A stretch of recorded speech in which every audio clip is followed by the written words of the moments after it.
Welcome to our channel career making gardens. महाराष्ट्रातील सर्व विद्यार्थी आणि पालकांसाठी एक अवेअरनेस प्रोग्राम आपण चालू करतोय आणि त्यामधील करिअर मेकिंग गायडन्सच्या माध्यमातून आपण महाराष्ट्र राज्यामध्ये जे डॉक्युमेंटेशन लागतात त्याच्यामधील काही कॅटेगरी आहेत। त्याच्यामधील एक कॅटेगरी ज्याला आपण EWS असं म्हणतो, आर्थिक दृष्ट्या दुर्बल घटक, म्हणजे त्याला इकॉनॉमिकली वीकर सेक्शन असं म्हटलं जातं। या संदर्भामध्ये आपण आज डिटेल स्टडी करणार आहे। बऱ्याच वेळा EWS म्हणजे काय, तर ज्या विद्यार्थ्यांच्या पालकांचं एकत्रित उत्पन्न हे 8 लाखापेक्षा कमी, म्हणजे संपूर्ण कुटुंबाचं एकत्रित उत्पन्न हे 8 लाखापेक्षा कमी असलं पाहिजे। आता पहिला मुद्दा जो आहे तो EWS म्हणजे काय। EWS म्हणजे इकॉनॉमिकली वीकर सेक्शन, म्हणजेच आर्थिक दृष्ट्या दुर्बल घटक नावाचं आरक्षण 2019 पासून भारत देशाचे पंतप्रधान 10% गव्हर्नमेंट MBBS पासून ते सर्व प्रकारच्या मेडिकल कॉलेजेसच्या कोर्सेससाठी, त्याचबरोबर इंजिनिअरिंगमध्ये हे व्हर्टिकल आरक्षण देण्यात आलेलं आहे। आता त्याला आपण EWS असं म्हणतो। वास्तविक EWS साठी कोण इलिजिबल आहे? ज्या सेंट्रलमध्ये एकूण 5 कॅटेगरी आहेत: ओपन, EWS, OBC, SC आणि ST। EWS सेंट्रल मधून EWS मध्ये कोणता विद्यार्थी इलिजिबल आहे, तर कॉन्स्टिट्यूशनल रिझर्वेशन मध्ये सेंट्रल मध्ये SC, OBC त्याचबरोबर ST या कॅटेगरीमध्ये एखाद्या व्यक्तीची जर जात इन्क्लूड नसेल, कॉन्स्टिट्यूशनल रिझर्वेशन मध्ये इन्क्लूड नसेल आणि त्याचं उत्पन्न हे रिसेंटली लास्ट इयर मध्ये हे 8 लाखापेक्षा कमी असेल, तर अशा विद्यार्थ्यांना EWS असं म्हटलं जातं। त्याचबरोबर महाराष्ट्र राज्यामध्ये असणाऱ्या एकूण 10 वेगवेगळ्या कॅटेगरी आहेत। त्यामध्ये ओपन, आता EWS, SCBC, SBC, OBC, VJ, NT 1, 2, 3 आणि SC, ST या कॅटेगरीमध्ये जर तुमची जात समाविष्ट नसेल आणि जर तुमचं रिसेंट इयरचं उत्पन्न 8 लाखापेक्षा कमी असेल, तर त्याला आपण EWS साठी आपण इलिजिबल आहात असं समजायला हरकत नाही। त्यानंतर पुढचा जो विषय आहे तो उत्पन्नाची मर्यादा किती। रिसेंट इयरचं खरं तर EWS हे सर्टिफिकेट फक्त 1 वर्षासाठी व्हॅलिड असतं। उदाहरणार्थ 1 एप्रिल 2026 पासून पुढे काढलेले जे सर्टिफिकेट आहे ते 1 एप्रिल 2025 पासून ते 31 मार्च 2026 पर्यंतच्या उत्पन्नावरती आधारित 1 एप्रिल 2026 पासून पुढे 31 मार्च 2027 पर्यंत व्हॅलिड असणारं जे सर्टिफिकेट मिळतं त्याला आपण EWS सर्टिफिकेट असं म्हणतात। आता याच्यासाठी उत्पन्नाची अट ही सध्याच्या मितीला तरी 8 लाख रुपये एवढी आहे। याच्यासाठी कोणते कागदपत्र लागतात? वास्तविक याच्यासाठी लागणारी कागदपत्र जे आहेत ते सेंट्रल, एकूण EWS चे 2 प्रकार आहेत। एक तर केंद्राचं EWS प्रमाणपत्र, त्याला आपण सेंट्रल EWS असं म्हणतो, आणि राज्याचं EWS त्याला आपण स्टेट EWS म्हणतो। त्याच्यासाठी लागणारे जे डॉक्युमेंट्स आहेत ते वेगवेगळे आहेत, ते पुढच्या सेशनमध्ये मी सांगणारच आहे। फॉर्म कसा भरावा?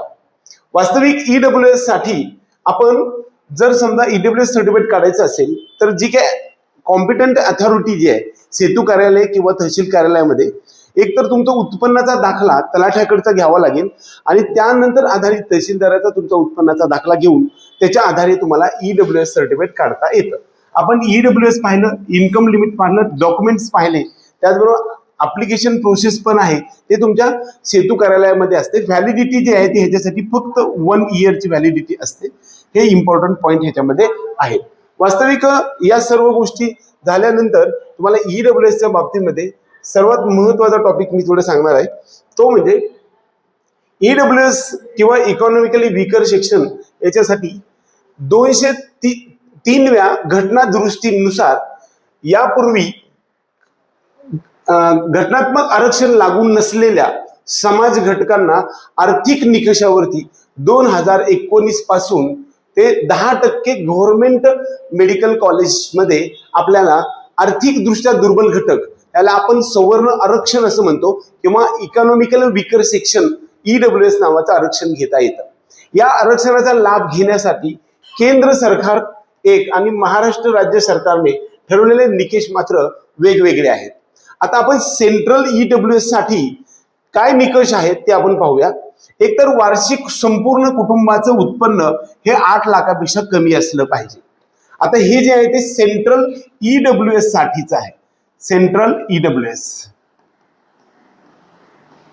याच्यासाठी तुम्हाला 5 एकरपेक्षा शेती कमी असली पाहिजे आणि घराचे बांधकाम हे 1000 स्क्वेअर फुटापेक्षा कमी. त्याचबरोबर घराचा जो प्लॉट आहे तो शहरी भागामध्ये असेल तर 100 स्क्वेअर मीटरपेक्षा कमी.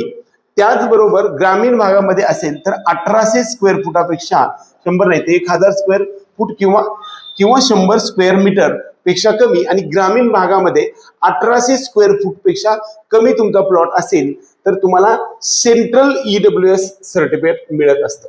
वास्तविक हे सेंट्रल EWS हे आपल्याला सेंट्रल काउन्सिलिंग मध्ये लागत असतं. मात्र महाराष्ट्र स्टेट काउन्सिलिंग प्रोसेसमध्ये लागणाऱ्या सर्टिफिकेटला आपण स्टेट EWS सर्टिफिकेट असं म्हणतो. महाराष्ट्र शासनाच्या पात्रता निकषामध्ये मात्र फक्त 8 लाखापेक्षा कमी उत्पन्न असणाऱ्या आणि कॉन्स्टिट्युशनल रिझर्वेशन मध्ये तुमची जात जर समाविष्ट नसेल तर तुम्हाला महाराष्ट्र स्टेटचं EWS सर्टिफिकेट आपल्याला मिळू शकतं. याच्यामध्ये तुमचं रिसेंट इयरचं उत्पन्न हे 8 लाखापेक्षा कमी असलं पाहिजे. बऱ्याच वेळा राज्य शासनाने प्रवेश प्रक्रियेच्या राज्य शासनाने घालून दिलेल्या अटी पूर्ण करून काढलेले सर्टिफिकेट असेल तर ऑल इंडिया लेवलवर होणाऱ्या प्रवेश प्रक्रियेसाठी केंद्र सरकारने घालून दिलेल्या अटी पूर्ण करून काढलेले सर्टिफिकेट लागेल. दोन्ही सर्टिफिकेटच्या फॉर्मेट हे वेगवेगळे आहेत आणि विद्यार्थ्यांनी हे लक्षात घेणं गरजेचं आहे. बऱ्याच वेळा सेंट्रल काउन्सिलिंग मध्ये MCCच्या ऑल इंडिया कोट्यामध्ये किंवा AACCच्या BMS BHMSच्या ऑल इंडिया काउन्सिलिंग प्रोसेसमध्ये जे EWS सर्टिफिकेट लागतं त्याला आपण सेंट्रल EWS असं म्हणतो. आणि हे सेंट्रल EWS सर्टिफिकेट जे आहे त्याचा ओळखण्यासाठी आपण अनेक्झर I म्हणजेच परिशिष्ट I असं म्हटलं जातं ते असेल तरच तुम्हाला सेंट्रलसाठी उपयोगी येतं. महाराष्ट्र राज्यामध्ये जे सर्टिफिकेट आहे त्याला आपण परिशिष्ट अनेक्झर A असं म्हणतो. हे परिशिष्ट A असणारं जर सर्टिफिकेट असेल तर तुम्हाला यामध्ये आपल्याला महाराष्ट्राच्या CET सेलमध्ये EWS नावाचं जे आरक्षणाचा लाभ मिळू शकतो. EWSचं आरक्षण हे फक्त गव्हर्नमेंट सर्व प्रकारच्या मेडिकल, डेंटल, आयुर्वेद कॉलेजमध्ये तुम्हाला मिळत असतं. प्रायव्हेट कॉलेजमध्ये तुम्हाला EWSचा आरक्षणाचा लाभ मिळत नाही. वास्तविक हे सर्व गोष्टी जे EWSच्या संदर्भामध्ये आहे त्यामध्ये ज्या विद्यार्थ्यांचं उत्पन्न 8 लाखापेक्षा जास्त आहे आणि जर समजा तुम्ही ओपन कॅटेगरी असाल तर तुम्ही EWSचं प्रमाणपत्र काढू शकत नाही. ज्या विद्यार्थ्यांचं उत्पन्न 8 लाखापेक्षा कमी आहे अशा विद्यार्थ्यांना कॉन्स्टिट्युशनल रिझर्वेशन मध्ये तुमची जात समाविष्ट नसली पाहिजे तरच तुम्हाला EWS प्रमाणपत्र मिळत असतं.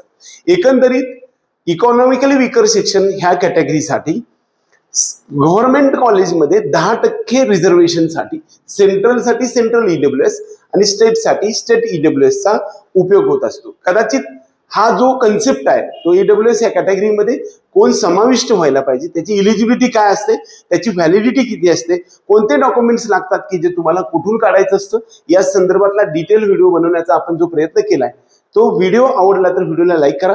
त्याचबरोबर चॅनलला सबस्क्राईब करून बेल आयकॉन दाबा. आपल्या या चॅनलला आजपर्यंत जर समजा सबस्क्राईब केलेलं नसेल तर सबस्क्राईब अवश्य करा. जय हिंद, जय महाराष्ट्र.